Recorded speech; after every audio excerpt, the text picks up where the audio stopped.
Good day, my friends. Lovely to spend time with you again. This morning, we are going to look at the 22nd chapter of Matthew. We've been going through Matthew lately, and we're in the 15th through the 22nd verses. Let us hear the word of God. Then the Pharisees went and plotted together how they might trap him, and how they might trap him in what he said. And they sent their disciples to him along with the Herodians, saying, "Teacher, we know that you are truthful and teach the way of God in truth, and defer to no one, for you are not partial to any. Tell us then, what do you think? Is it lawful to give a poll tax to Caesar or not?" But Jesus perceived their malice and said, "Why are you testing me, you hypocrites? Show me the coin used for the poll tax." And they brought him a denarius. And he said to them, "Whose likeness or inscription is this?" And they said to him, "Caesar's."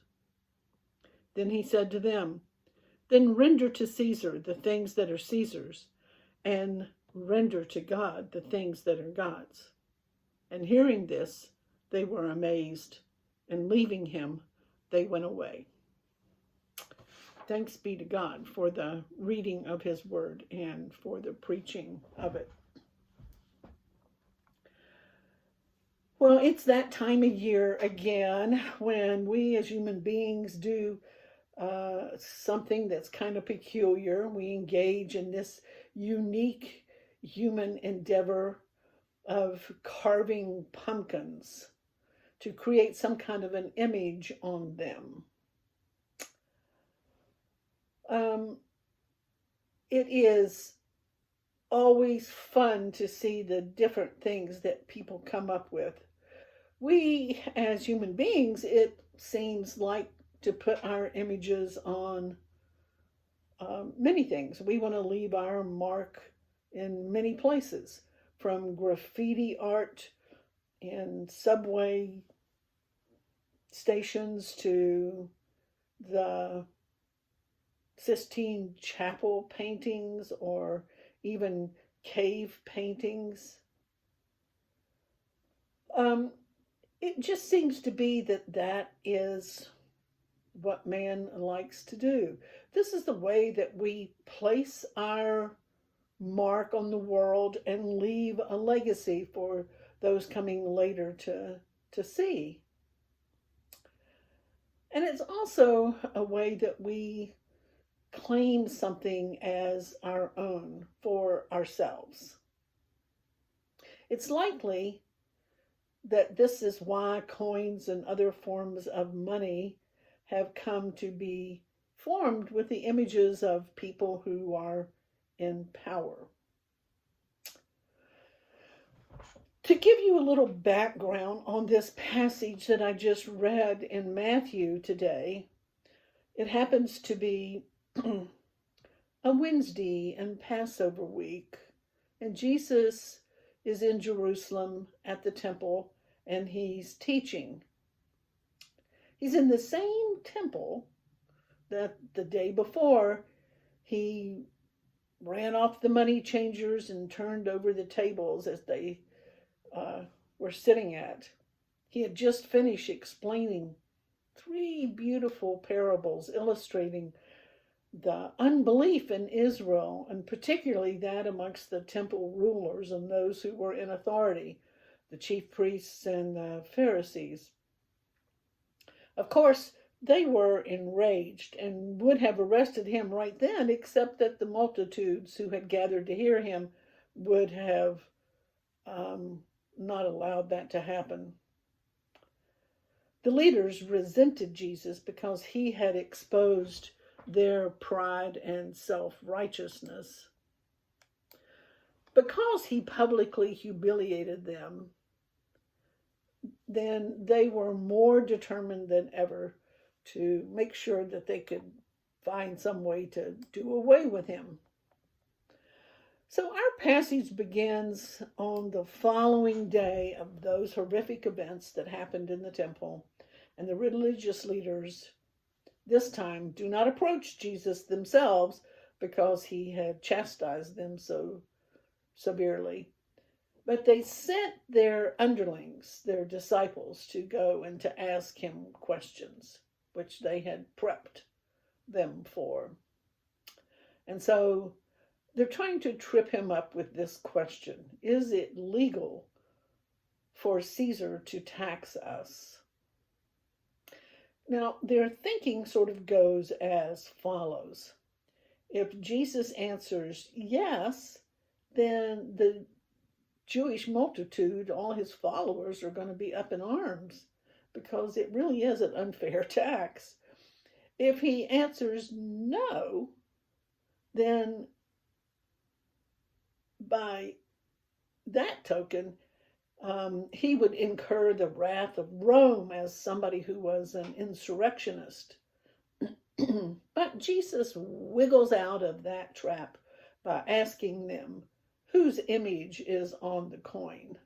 And after they proclaim it Caesar, he answers them, render to Caesar what is Caesar's, and to God the things that are God's.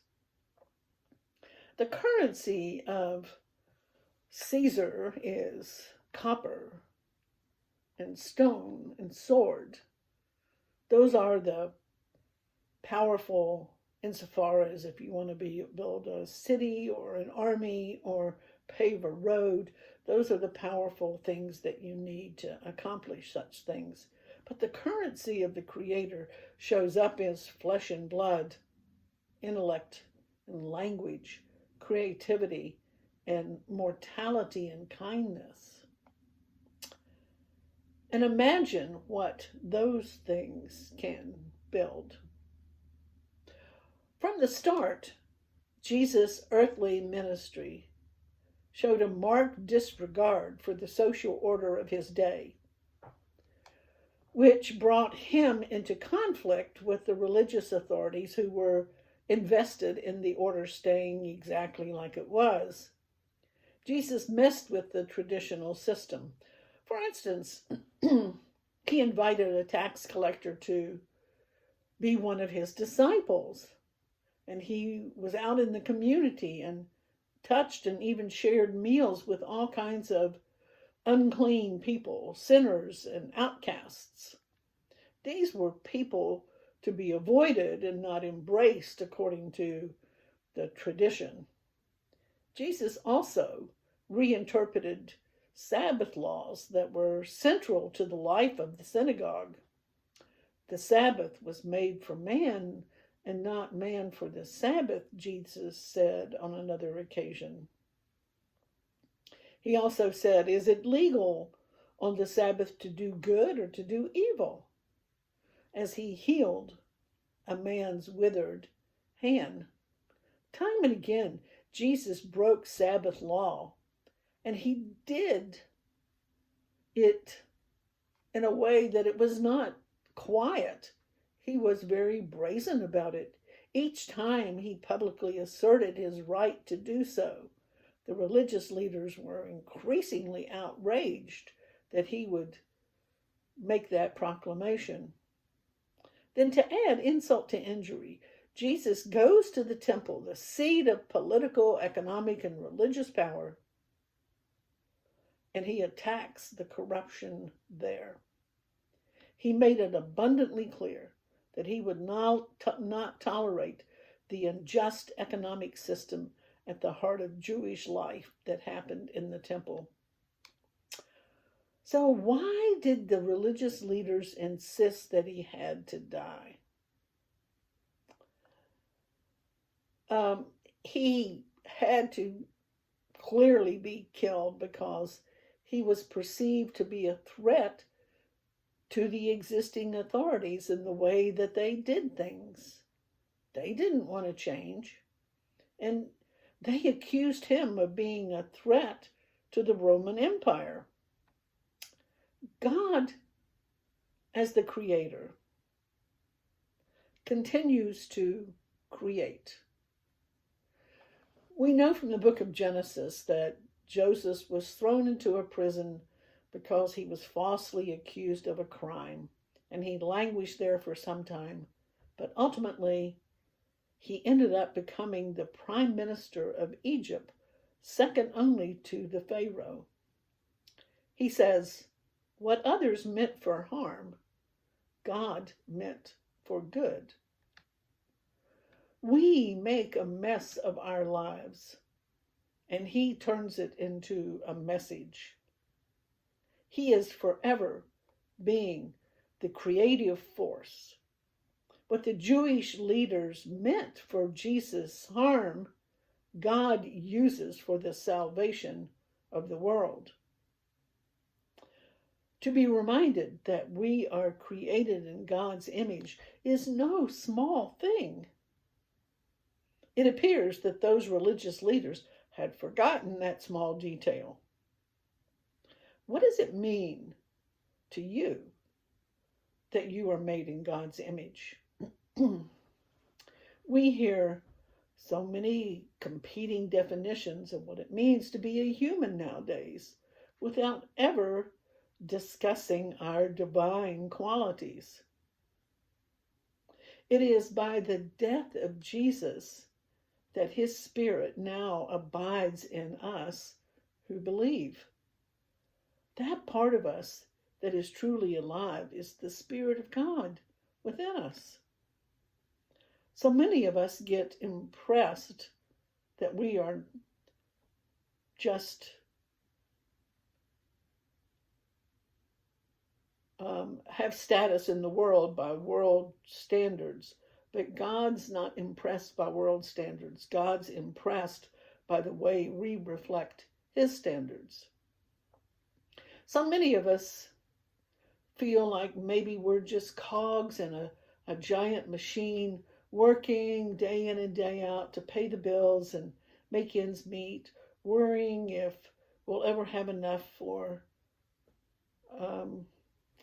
what we want in life, and slaving to consume and purchase things that we leave behind and that don't really leave us being fulfilled. Millions of others around the world scrape by as part of the world's poorest communities, living on very little. We sense that we're just pawns of whatever cruel empire we live under. Life is a little upheaval. We feel like it has little meaning, if any, and that is a lie straight out of the bowels of hell. The reality we must remember is that God has carefully crafted and chosen each person, male and female, and said, this one is mine. The reality is that each one of us bears the image of God. But bearing God's image does not just mean that we are precious or worthy. It means that we are chosen to move into life and relationship with God, that we are to have the capacity to represent God every day.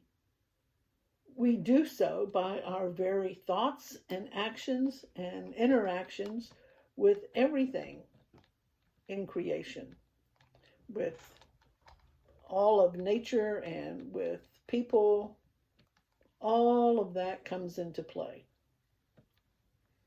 It is a privilege to be made in the image of God. It means that as much as we participate in the world that will always try to convince us otherwise, we have been designed to reflect the holy qualities back to someone else. And that should contribute to their good and to praise other people other than ourselves. A recent study in a magazine called Intelligent Life ran an article where they asked 6 leaders in a very intellectual field to answer a question. What's the point of life? Noted novelist and atheist Philip Pullman weighed in on the subject as a philosopher, poet, and psychoanalyst. Um, and an articulated response uh, was very auspicious sounding, full of observation, but most compelling for me, however, was the simple four-word response that came from the biographer and obituarist Anne Rowe. She was the one person on the list whose career essentially involves reviewing the sum of people's life stories and finding within them some pattern and meaning. And Miss Rowe's response was, the point is love. That love of God for his creation and his creatures was there from the beginning, and it remains there still. Like a small tea light in the bottom of a hollowed out pumpkin. And even when our godlike image is so tarnished and broken and damaged by sin and our self-serving behavior, that we're not sure that we're even able to love, not able to recognize the healing power of our speech and our intellect and our creativity, much less to lift it up to God, then we remember that God has become one of us in a human form. And because of that, we can see that even death, even in the utter suffering, we are still the image of the divine. Even as we breathe our last and the stories of our lives come to a close, there is still an opportunity to reflect God's glory. Caesar's army and tax may be powerful, but imagine all the force of justice and righteousness if we redeemed our lives and that they were offered in tribute each and every day to our Creator, because the point is love. Imagine the love of Christ unleashed in each of our forgiven lives, knowing that our own value and seeing the value in each human being. How revolutionary would that be to a world that is dying from despair? God created us in his image, and now, because we love him, he wants us to reflect that back. That, I believe, is what Jesus envisions. As I see him flipping the coin back into the hands of the Pharisees, he isn't all that impressed with the power of cash and currency, but rather with the beauty of our very being offered 100% in grateful devotion. Each one of us a beautiful masterpiece, jack-o'-lantern, who has learned from Christ that the point is love, that each one of us a light glowing from the inside and shining that smile of existence right back in praise to the one who carved us. And Jesus envisioning that the Creator is gazing back at us with them, all of us all lined up on the front porch of his creation, and him looking at all of us and saying, these are my beauties. They are mine. Thanks be to God. And all God's children said, amen.